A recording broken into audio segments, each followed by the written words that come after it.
Bonjour à tous et bienvenue dans ce nouveau numéro de Territoire de Com, un rendez-vous qui s'attache à vous faire découvrir le métier de communicant et de directeur de la communication. Ça tombe bien, nous en avons un avec nous. Pierre Legette, bonjour. Bonjour. Vous êtes le directeur de la communication de la ville de Metz. Quel a été votre parcours? Alors j'ai entamé un master en communication territoriale à Metz. Et donc c'était vraiment un choix de carrière, de pouvoir justement travailler dans la fonction publique.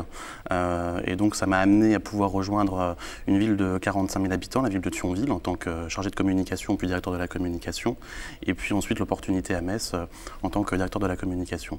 Quand vous dites que c'est un vrai choix, ça s'est traduit par des études vraiment spécifiques. Qu'est-ce que vous avez fait comme... Alors exactement, ça a été des études qui ont été menées sur ces domaines-là, avec des enseignements justement sur la communication territoriale, sur les politiques publiques et justement comment on peut valoriser les politiques publiques pour les usagers de la ville. Tout à fait.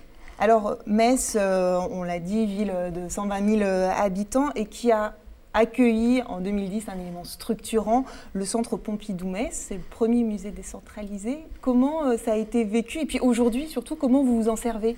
Alors aujourd'hui, c'est vraiment un facteur d'attractivité pour le tourisme. Alors à plusieurs échelons, hein. Tout d'abord sur l'échelon local, puisque évidemment les Messins se rendent régulièrement au centre Pompidou, c'est leur musée, il y a un vrai sentiment d'appartenance, d'identité. Et puis également sur la région, puisqu'on est à 2 pas du Luxembourg et de l'Allemagne. Donc on voit vraiment l'afflux de touristes à ce niveau-là. Et puis de façon plus complète, c'est l'un des musées les plus visités hors de l'Île-de-France. Ça montre bien qu'il y a une vraie demande et une vraie envie de pouvoir voir l'art contemporain en province. Et concrètement, comment ça s'articule au quotidien? Quelles sont les actions que vous avez pu mettre en place? Alors, il y a différentes choses. Évidemment, la communication se rythme sur les expositions qui ont lieu. C'est ça, finalement, qui va permettre aussi d'attirer le grand public. On a démarré une exposition qui s'appelle Paparazzi, grand public également, et qui a permis justement de faire venir les touristes. Et puis, une communication qui se fait donc sur la région et puis qui se fait aussi au niveau national, puisqu'il y a eu des campagnes dans le métro, par exemple à Paris, pour justement valoriser le centre Pompidou. Il n'y a pas que le centre Pompidou-Metz sur la ville, il y a d'autres éléments structurants sur lesquels vous travaillez. Comment tout ça s'articule au quotidien? Il faut une cohérence quand même en stratégie de communication. Tout à fait. Alors il y a évidemment la culture qui est un des axes forts de communication. On a lancé la Nuit Blanche qui est une déclinaison de Paris qui s'est arrêtée l'année dernière, qui a été aussi l'accompagnement, en quelque sorte la préfiguration du centre Pompidou-Metz. Et puis à côté de ça, il y a encore d'autres éléments structurants. On a mis en place par exemple un bus à haut niveau de service, le Métis, qui a justement permis de structurer la ville, d'aller dans des quartiers qui étaient parfois un peu délaissés, de pouvoir relier les quartiers entre eux. Donc en matière d'urbanisme, c'est aussi important de pouvoir justement travailler avec l'agglomération, puisque la ville n'est pas toute seule, elle n'est pas isolée, au contraire, elle travaille avec l'agglomération sur ses projets. Mais comment s'articule ce travail au quotidien? Parce qu'une ville, c'est plus vraiment les frontières sont illimitées aujourd'hui. Comment on travaille avec l'agglomération, les partenaires Alors, au quotidien? on arrive à travailler avec l'agglomération puisqu'évidemment on se rencontre régulièrement, on échange sur notre communication, sur les différents outils qu'on va déployer pour communiquer. L'idée étant évidemment de se compléter, de pouvoir mettre vraiment nos compétences au profit justement du grand public. Et puis on n'a pas forcément les mêmes publics à valoriser, ou du moins à cibler. Donc ça se fait justement par des rencontres régulières et un travail de concert.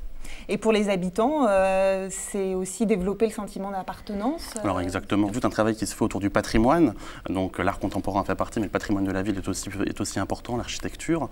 Et ça se fait aussi par différentes campagnes, actions de communication qu'on peut mener auprès des habitants. On a lancé là dernièrement un concours autour du selfie. On a invité les Messins à se prendre en photo justement devant des bâtiments historiques de la ville, de façon à justement renforcer ce sentiment et à partager ces photos sur les réseaux sociaux, sur le site de la ville. Et ça participe justement à ce sentiment d'appartenance, à cette fierté de la ville. Et les réseaux sociaux, c'est un axe fort sur lequel vous travaillez, parce qu'aujourd'hui, tout le monde est présent, tout à fait. Presque tout le monde. Alors, on arrive à toucher finalement d'autres publics grâce aux réseaux sociaux, puisqu'on a le magazine municipal qui va dans tous les foyers, évidemment, hein, donc cette proximité. Et grâce aux réseaux sociaux, on arrive à toucher d'autres publics, plus jeunes peut-être aussi, sur cette nouvelle technologie, avec qui on a une interaction vraiment de proximité régulière. On voit que vous êtes un passionné de votre métier. Qu'est-ce qui vous plaît le plus aujourd'hui Alors j'ai envie de dire, c'est de pouvoir justement informer le grand public, informer les Messins notamment, qui sont vraiment notre cœur de cible, on va dire, de toute l'actualité municipale qui est riche, tout ce qu'une ville peut faire aussi pour ses habitants. C'est important de pouvoir traduire ces politiques publiques qui ne sont pas forcément très simples à comprendre, mais c'est comment la ville agit justement au quotidien pour les Messins, et ça c'est essentiel. Eh bien, merci beaucoup d'être venu sur le plateau de Territoire de Com. Quant à nous, eh bien, on se retrouve très bientôt pour un nouveau numéro. Au revoir.